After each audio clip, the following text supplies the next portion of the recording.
ආයුබෝවන් පුදුම සමාගම් YouTube channel එකට ඔයාලව අදත් ආදරයෙන් පිළිගන්නවා.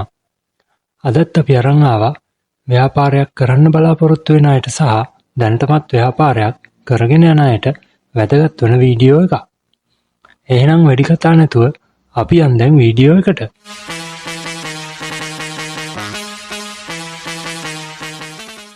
කුඩා ව්‍යාපාරයක් ආරම්භ කිරීම ඉතා උද්‍යෝගිමත් කාර්යයක්. ඔබ සතුව අලුත් අදහසක්, ශක්තියක් සහ අර්ථවත් දෙයක් ගොඩනැගීමේ අභිප්‍රේරණයක් තියෙන්න පුළුවන්. නමුත් බොහෝ ව්‍යාපාර අසාර්ථක වෙන්නේ තරංකාරීත්වය හෝ නිෂ්පාදනවල ගුණාත්මක භාවය අඩු නිසාම නොවේ. ඒවා අසාර්ථක වෙන්නේ පසුබිමේ නිහඬව සිදුවන මූල්‍යමය වැරදි හේතුවෙන්. කුඩා ව්‍යාපාර නිහඬව විනාශ කරන මූල්‍ය වැරදි 5ක් පිළිබඳවයි මේ වීඩියෝවෙන් අපි ඔයාලට අරගෙන එන්නේ. පළවෙනි එක තමයි මුදල් ප්‍රවාහ කළමනාකරණය නොසලකා හැරීම. මුදල් ප්‍රවාහය නිසි ලෙස කළමනාකරණය නොකිරීම තමයි මේකෙන් අදහස් වෙන්නේ. බොහෝ ව්‍යාපාරිකයන් අවධානය යොමු කරන්නේ ආදායම සහ විකුණුම් සංඛ්‍යාලේඛන කෙරෙහි පමණයි. ව්‍යාපාරයට මුදල් ලැබෙන්නේ නම් සියල්ල යහපත් යයි ඔවුන් සිතනවා.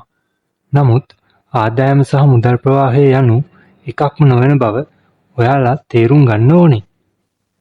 පොත්පත්වල ලාභයක් පෙන්වන ව්‍යාපාරයක පවා අතේ ඇති මුදල් අවසන් වෙන්න පුළුවන්. මේ සාමාන්‍යයෙන් සිදුවන්නේ පාරිභෝගිකයන් මුදල් ගෙවීමට ප්‍රමාද වීම, අනපේක්ෂිත වියදම් ඇතිවීම හෝ තොග සඳහා වැඩිපුර මුදල් සිරවීම වැනි අවස්ථාවලදී. අතේ මුදල් නොමැති වූ විට ලාභ ලබන ව්‍යාපාරයකට පවා කුලී ගෙවීමට, සේවක වැටුප් හෝ සැපයුම්කරුවන්ට මුදල් ගෙවීමට අපහසුාවක් ඇති වෙනවා.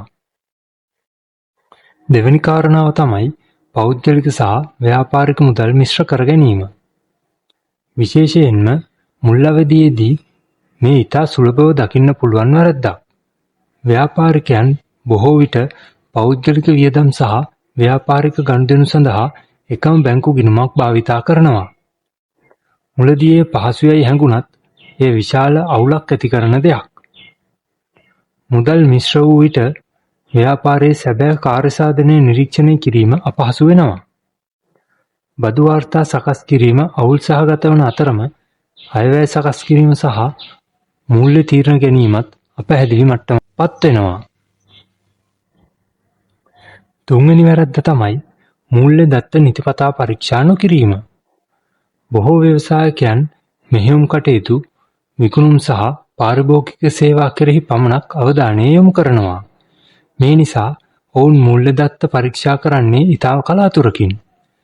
ඇතැම් විට ඔවුන් සංඛ්‍යාලේඛන බලන්නේ බදු ගෙවන කාල සීමාවේදී පමණයි. මේ ක්‍රමය නිසා මාස ගණනාවක් තිස්සේ පවතින ගැටලු සැඟවී තියෙන්න පුළුවන්. වියදම් ක්‍රමයෙන් වැඩිවීම හෝ ලාභ සීමාවන් අඩුවීම වැනි දේ මෙහිදී මගහැරී යනවා. මාසකට වරක්වත් මූල්‍ය වාර්තා පරීක්ෂා කිරීමෙන් ඇතිවන ගැටලු කලින් හඳුනාගෙන ඒ සඳහා නිවැරදි තීරණ ගැනීමට මඟ පෑදෙනවා. හතරවෙනි කාරණාව තමයි මූල්‍ය සැලසුමකින් තොරව වේගයෙන් ව්‍යාපාරය පුළුල් කිරීම. ව්‍යාපාරයක් වර්ධනය වීම හොඳ දෙයක්. නමුත් මූල්‍ය සැලසුමකින් තොරව වේගයෙන් ව්‍යාපාර ව්‍යාප්ත කිරීම මූල්‍යමය පීඩනයක් ඇති කරන දෙයක්.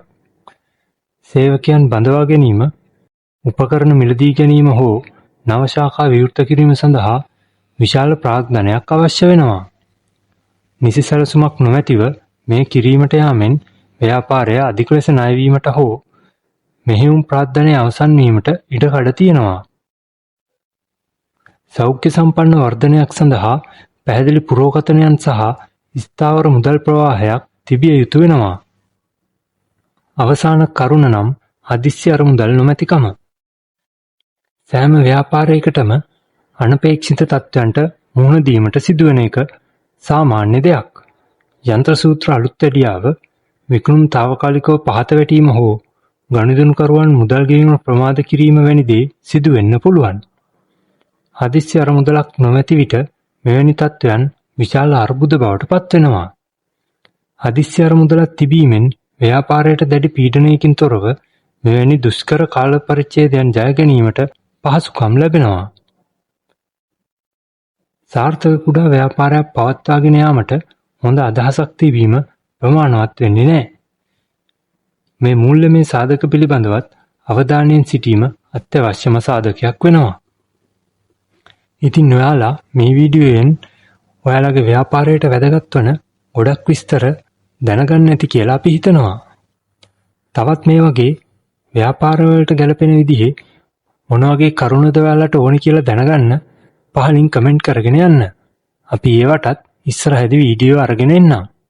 එතකන් අදට අපි ගිහිල්ලා එන්නම්. ඔයාලට සුබ දවසක්.